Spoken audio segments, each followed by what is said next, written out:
Salut les amis, j'espère que vous allez bien, content de vous retrouver aujourd'hui pour une petite vidéo et on va réaliser le montage du Javi. Donc le Javi, je vous en avais déjà parlé dans une précédente vidéo. Donc c'est un Javi avec lequel j'ai fait beaucoup de poissons, donc c'est pour ça que je vais vous le mettre en vidéo.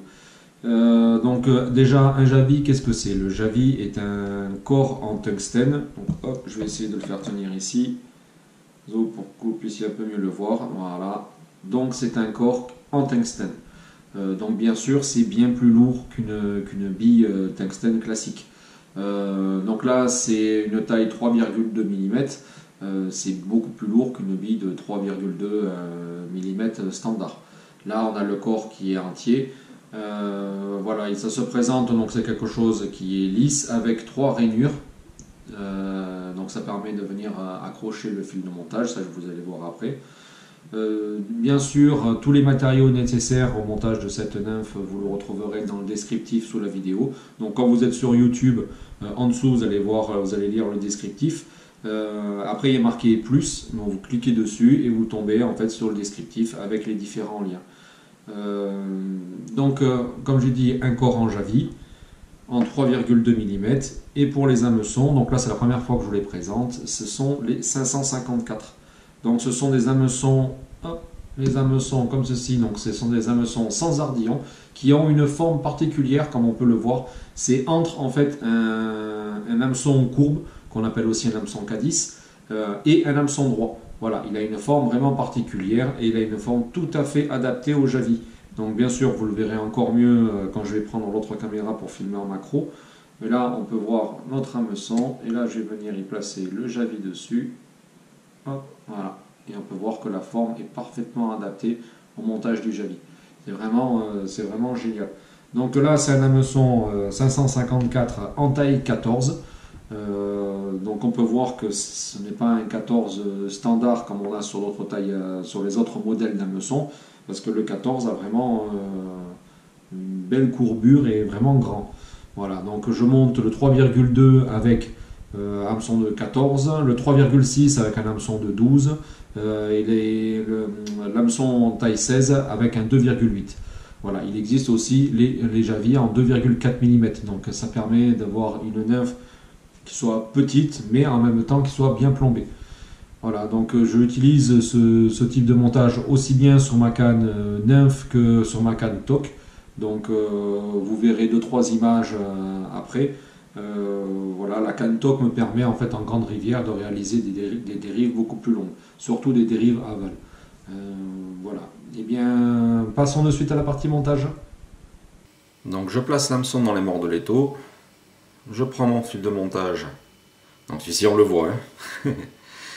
Je viens le fixer juste derrière mon œillet et je redescends en direction de la courbure. Bon. Hop. Voilà, aspire jointive. Je coupe l'excédent. Je continue à descendre un peu. Donc là maintenant je vais me prendre la colle, une petite goutte que je répartis sur la longueur, je me prends mon petit Javi et que je viens placer dessus. Donc on peut voir un Javi en 3,2 avec un hameçon en taille 14, ça va vraiment très très bien. Je le laisse se coller, je redescends plus bas. Tout à l'heure j'ai dit au niveau de la courbure, mais là c'est différent. Déjà l'hameçon il est courbe. On peut voir qu'il a vraiment une forme particulière. Ce n'est pas un hameçon K10, donc un hameçon courbe normal. Ce n'est pas un droit non plus, c'est un mélange vraiment entre les deux. Et on peut voir la pointe qui remonte légèrement et c'est vraiment extrêmement piquant. Donc un hameçon que j'aime beaucoup pour ce type de montage. Là on se prend quelques fibres sur notre pelle de coque. Je les fixe par 2-3 enroulements comme d'habitude. Et là je vais venir régler la longueur. Hop. je remonte, je redescends sur ce que j'ai fait et je vais passer 2-3 fois pour créer notre tag. Voilà. Là je me prends le bugoule et je vais venir le fixer, je remonte, je vais couper l'excédent de mes cercles et du bugoule. Je vais me reprendre un petit peu de colle que je vais venir placer sur mon javis. Voilà, vraiment quelque chose de très léger.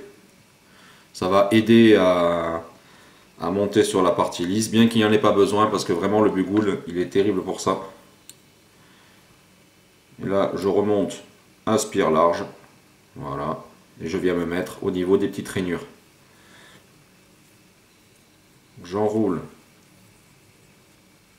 mon morceau de bugoule, inspire jointive, et là on peut voir que ça monte très facilement sur le javis.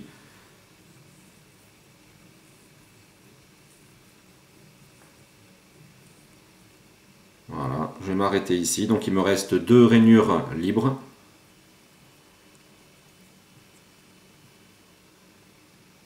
Je fixe solidement et je coupe l'excédent.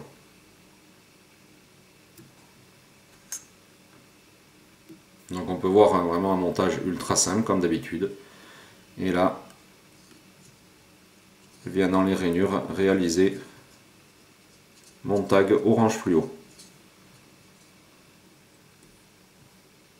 Une fois que j'en suis là, une petite goutte de colle. Donc là cette fois-ci, je vais la mettre sur une aiguille, histoire de pouvoir avoir quelque chose de précis.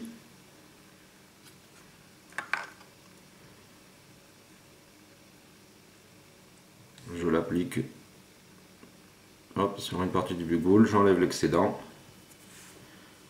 Et là on va attendre quelques secondes, histoire que ça se fixe solidement. Je récupère la petite lame de rasoir, je tire légèrement dessus et je coupe. Donc comme ça fait quelque chose de vraiment bien propre. Maintenant je vais prendre un petit peu de résine, donc là c'est la laser en coloris clair. Donc c'est un coloris, celle-là maintenant bon, vous la connaissez, mais ce que je vous l'ai présenté à de nombreuses reprises. Mais pour ceux qui ne connaissent pas, donc c'est une résine UV qui est vraiment transparente, elle est bien fluide et ça va extrêmement bien. Donc là, hop, je viens le placer sur mon fil de montage et en même temps un petit peu au niveau de ma tête, de mon javis, et j'ai une guêpe qui me tourne autour. Voilà, hop.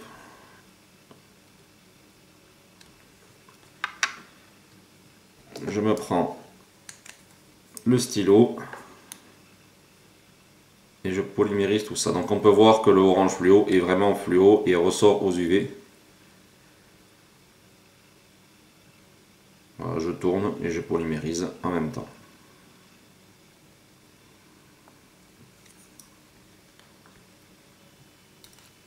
Notre javis est terminé. Un petit coup de brosse histoire de faire ressortir bien comme il faut les fibres, donc là j'hésite pas.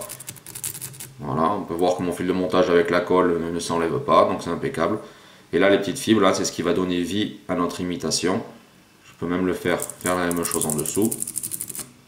J'ai la petite brosse qui passe, impeccable. Voilà, le montage de notre javis ultra simple est terminé. Donc là je sors avec la trou de leader, donc qui est ma canne Toknymph, voilà, avec le moulinet. Donc j'ai placé le moulinet assez haut sur la canne comme on peut le voir, et je préfère par contre pour au niveau du lancer.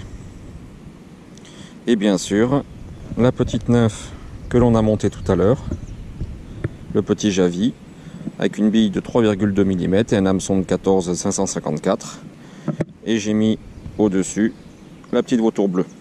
Allez, on va tester tout ça. J'avoue, c'est pas un gros poisson, mais regardez la petite nymphe. Hop.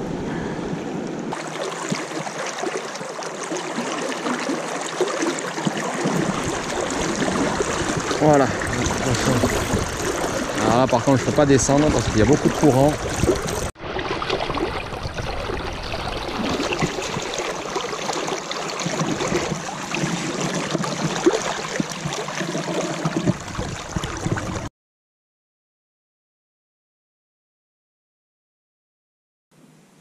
Voilà les amis, le montage est maintenant terminé, donc j'espère que cette petite mouche vous aura plu, vous me le direz dans les commentaires. N'hésitez pas à liker, à partager la vidéo, à vous abonner si ce n'est pas déjà fait. Bien sûr c'est entièrement gratuit, ça permet juste d'être un peu plus suivi et je vous en remercie. Déjà bon, c'est vrai que je ne pensais pas avoir autant d'abonnés et ça fait vraiment plaisir. Donc il me tarde maintenant le prochain salon qui sera le salon à Muret, à côté de Toulouse, pour vous rencontrer un maximum d'abonnés. Allez, eh bien écoutez, on se retrouvera très prochainement pour une autre vidéo. Ça ne sera pas une vidéo de montage, mais ça va être une vidéo de présentation de produit. Donc un produit qui est réalisé par Cédric, l'atelier éphémère. Donc c'est un enrouleur de soie qui permet également d'enrouler la tresse du fil, voilà ce que vous voulez. D'ailleurs il y a un modèle qui est un peu dédié là-dessus, j'en dis pas plus, vous verrez ça en vidéo. Allez, je vous souhaite une très bonne soirée, à 10 chat les amis.